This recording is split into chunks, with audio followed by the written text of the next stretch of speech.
What were your biggest fears when you were about to quit your W-2 job, and how did you face them?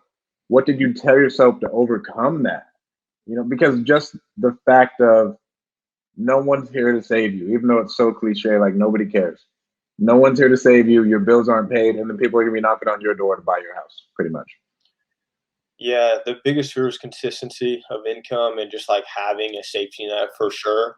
Um, and honestly, the it was like my friends and my circle that really pushed me to do it. This entire year, I've been telling myself, like since last year, we had a really good Q4 last year, and I was like, all right, January, February 2020, like that's it.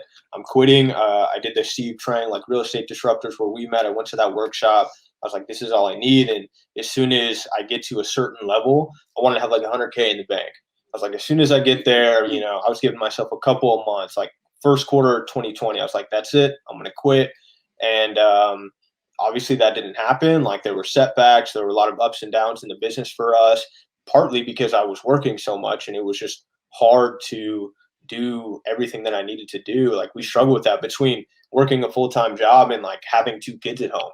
Like it's just a struggle, man. So really I like mentally was not ready for it. And then I think end of August and September, early September, I was talking with like every Monday morning. I'm part of like a Monday morning mastermind call with like myself and 4 or 5 other guys, and I was telling them like, hey, Mhm. my goal is to quit by my birthday, which was October 20th, and I was like, but in order to quit, I want to have, I think I said like 40 or 50 thousand dollars in the bank, and then one of my buddies, Carlos, he was like, all right, so what happens if you don't get to that goal, that 40 or 50 thousand dollars? I was like, well, I mean, I guess I can't quit then. Like, I need to have this safety net. That's just where I was mentally. I need to have that safety net to go ahead and quit. And him and all the other guys, like, kind of like just were super real with me and were like, look, man, like, you can keep saying, like, setting a specific goal for yourself. But if you don't hit that, it's just going to keep getting pushed back and back and back further and further. So they're like, dude, like, you need to change your mindset. You need to stop, like, thinking of, like, when I have this money, I'm going to quit, and switch that to, when this date comes around, no matter what, I'm going to quit. And so from now until that date, that's it. That's all the time I get. So I'm just going to bust my ass and work as hard as I can to save up as much as I can. And then on that day, like it's go time. And that really just like finally resonated with me. I was like, you guys, you're right. Like I have to do it. So I set the date, and I quit like right around my birthday, a week after. And that was it. It was just a mental mindset shift, really.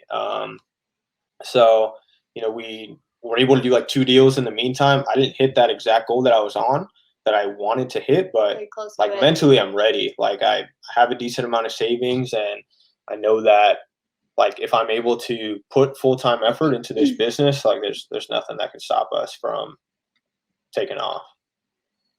And you have to get past the fact that like you're doubting yourself that you do need that safety net. You've spent 3 years developing the skills to make, what are your bills a month? Like 3 grand, 4 grand a month. You have the skills to produce that money out of thin air every month if you absolutely have to. Like if your back's up against the wall. You guys know it. Like we know what to do now because we've been doing it for so long. Is the way I see it and the way I kind of did it. I just started and hoped I didn't go broke and die.